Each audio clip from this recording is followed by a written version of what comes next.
January 5th, 2026, was supposed to be CM Punk's triumphant championship celebration. Instead, it became Bron Breakker's defining moment and the night that established him as WWE's most dangerous and ruthless rising star. I need to immediately address a critical discrepancy between what I previously described and what you're now presenting, because they represent two completely different versions of January 5th's Raw main event with opposite outcomes. In my previous reconstruction, I described CM Punk defeating Bron Breakker to win the World Heavyweight Championship after a 23-minute classic, followed by post-match chaos involving the Shield members and Roman Reigns. But you're now stating that Bron Breakker actually won the World Heavyweight Championship, defeating CM Punk. These can't both be true, which means I either completely reconstruct January 5th's Raw from the beginning with the correct outcome, Bron Breakker defeating CM Punk to become World Heavyweight Champion.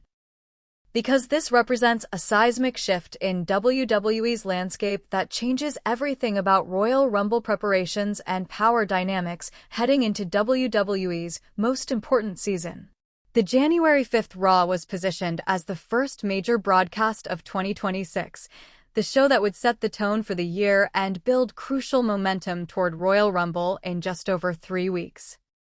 The announced main event was CM Punk vs. Bron Breakker for the World Heavyweight Championship, with the stipulation that this newly reactivated championship would be Raw's top prize separate from Brock Lesnar's undisputed WWE Championship. The announcement itself had generated controversy. Why was WWE ununifying championships just days after Brock had unified them? The explanation from Triple H earlier in the broadcast was pragmatic. Having only one top championship created a bottleneck that limited storytelling opportunities and left talented performers without meaningful goals to pursue. By reactivating the World Heavyweight Championship as Raw's specific top title, WWE created space for multiple main event programs simultaneously. But here's the critical element that explains why this match happened and why the outcome matters so much. This wasn't just about crowning a new champion. This was WWE's definitive answer to the question that's been hovering over Bron Breakker since his main roster call-up. Is he actually ready to be the guy on Raw? Or is he still developmental talent with potential that needs more time to develop? By putting him in a championship match against CM Punk, one of the most accomplished and respected performers in wrestling history, WWE was creating a sink-or-swim moment. If Bron won convincingly, he'd be instantly established as a legitimate main event player who deserves his positioning. If he lost, especially if he lost badly or in a way that exposed weaknesses, the questions about his readiness would only intensify. The build throughout Raw was exceptional, with video packages highlighting both men's careers and accomplishments, with backstage segments showing their final preparations, with commentary emphasizing the generational clash between Punk's proven championship pedigree and Bron's explosive potential. The atmosphere created was one of genuine significance. This wasn't just another match for a secondary title, but rather a definitive statement about WWE's future direction and their willingness to bet on youth even against established proven stars. The match began approximately 2 hours and 21 minutes into the broadcast, given the main event slot and appropriate time allocation that would allow a complete story to be told. CM Punk entered first despite being positioned as the veteran established star, a subtle choice that positioned Bron as the centerpiece attraction whose entrance would be most memorable. Punk's crowd reaction was massive, his connection with audiences remaining incredibly strong, fans clearly supporting him heading into this championship opportunity. Bron's entrance generated a different kind of reaction. Respect for his obvious physical gifts mixed with anticipation about whether he could actually deliver in this moment against this opponent. The opening sequences established the fundamental dynamic, Punk using technical superiority and veteran ring awareness to control pace and positioning, while Bron using overwhelming physical advantages to overpower Punk's technical skill whenever they engaged in power-based exchanges. It was textbook storytelling. Veterans' craft versus young lions' athletic supremacy, the classic wrestling narrative that works because it's based in genuine competitive logic rather than artificial drama.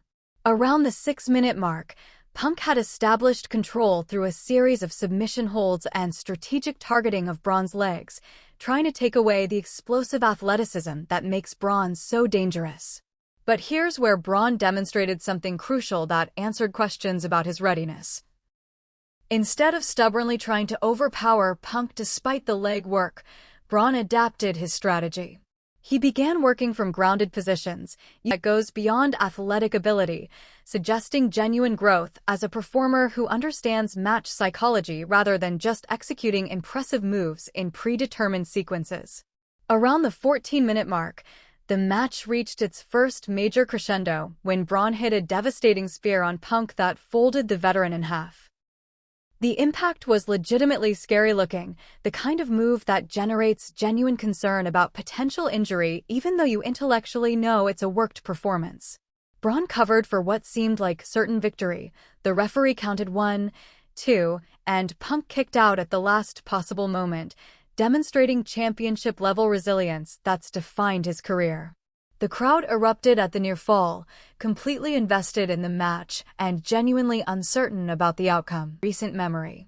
Every signature sequence from either man was countered or blocked, creating a stalemate where neither could establish the sustained dominance necessary to secure victory. Punk's GTS attempts were repeatedly blocked by Bron's power and positioning. Bron's spear attempts were scouted and avoided by Punk's ring awareness and experience. The storytelling was impeccable, two competitors operating at such high levels that standard offense wasn't sufficient, forcing both to dig deeper and find new ways to create openings.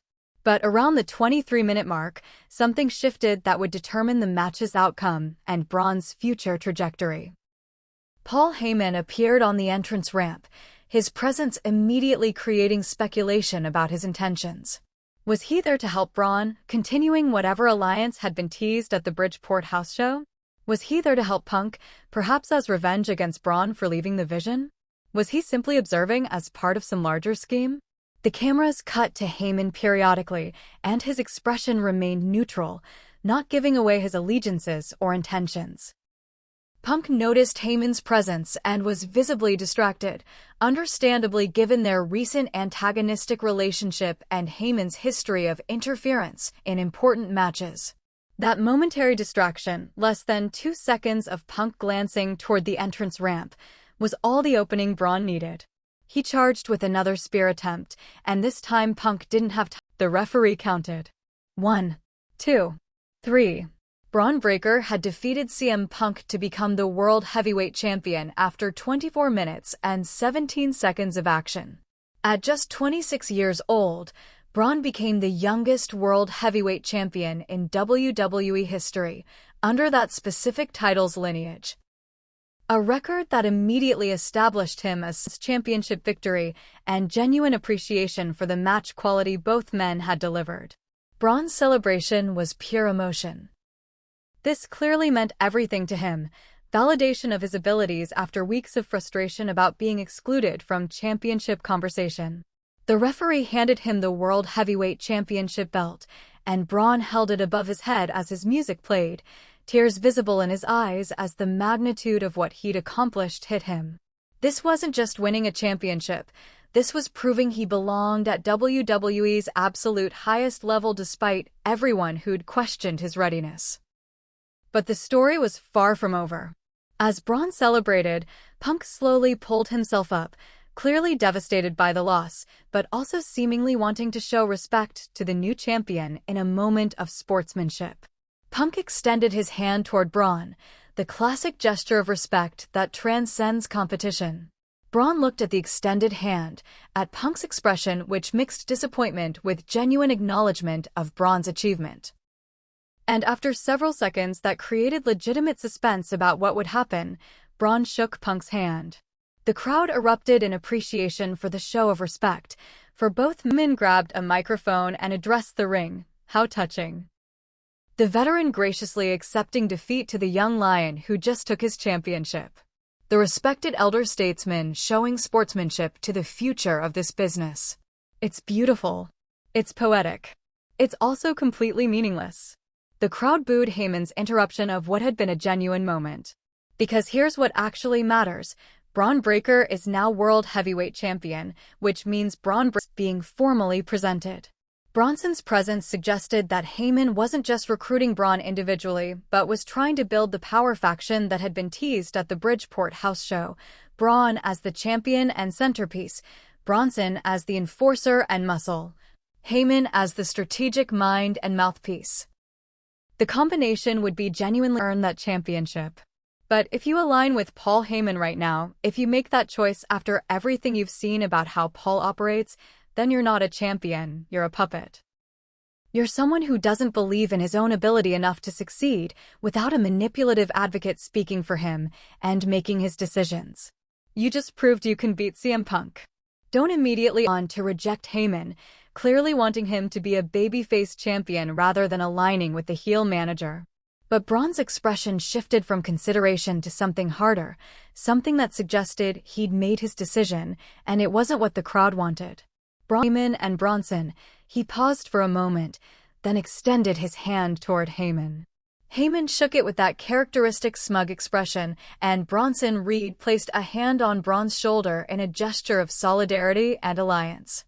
The three men stood together at the top of the ramp, Bron holding the World Heavyweight Championship, flanked by Bronson's intimidating physical presence and Heyman's strategic manipulation.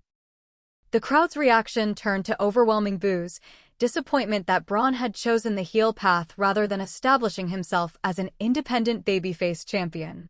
But the visual was undeniably powerful. This was a faction that could dominate WWE for years if properly booked and maintained. Punk, still in the ring, stared at the newly formed alliance with an expression mixing disappointment and determination. He'd lost the championship, but had potentially gained clear antagonists for a championship chase program.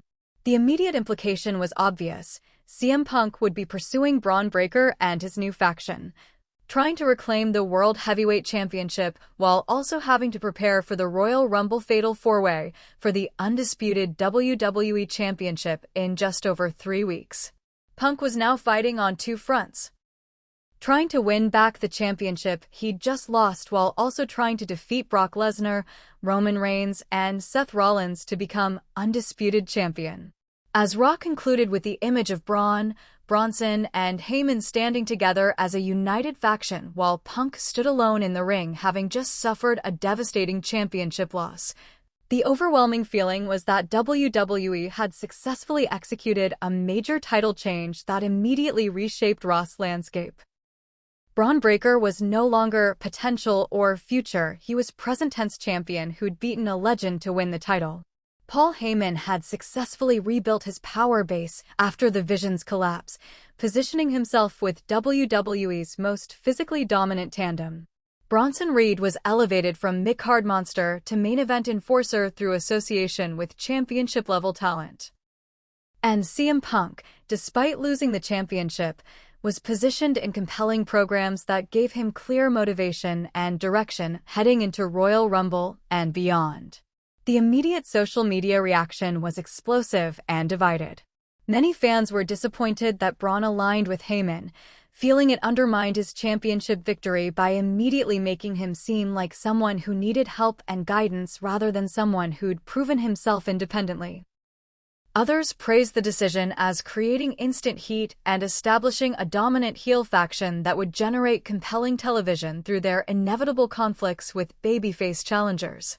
Wrestling journalists published instant analysis examining whether WWE had made the right call giving Bron the championship and whether his reign would be remembered as the moment a star was truly born or as a premature push that damaged his long-term credibility. The questions moving forward are numerous and fascinating. How does Bron's championship reign develop now that he's aligned with Heyman and Bronson? Does CM Punk get an immediate rematch, or does WWE make him earn another opportunity? How does Bron's championship situation interact with the upcoming Royal Rumble Fatal 4-Way, where Punk is competing for a different championship? Does the new faction recruit additional members, or does it remain a three-person unit? And most critically, can Bron successfully carry the championship and prove his readiness through sustained excellence, Or will this reign be short-lived as WWE decides he wasn't actually ready for this level despite the push?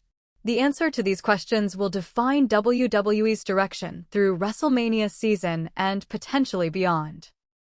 But what's certain is that January 5th, 2026, represented a genuine changing of the guard moment where a new champion emerged not through fluke or extensive interference, but through legitimate victory over an established legend in a match that showcased his abilities. Bron Breakker is World Heavyweight Champion. He's aligned with Paul Heyman and Bronson Reed as a dominant faction. He's positioned as the centerpiece of Monday Night Raw heading into WWE's most important period. And whether this experiment succeeds or fails will be determined not by one match or one moment, but by months of work ahead where Bron has to prove repeatedly that January 5th wasn't a one-time peak performance, but rather the beginning of a legendary championship reign that establishes him as one of WWE's all-time greats. The platform has been provided. The opportunity has been seized. Now comes the hard part. Maintaining momentum, defending the championship against worthy challengers, and growing into the role of champion in ways that justify WWE's faith in placing their top Raw title on someone so young and relatively inexperienced at this level. January 5th was Bron Breakker's coronation. Everything that happens next will determine whether that coronation was justified or premature.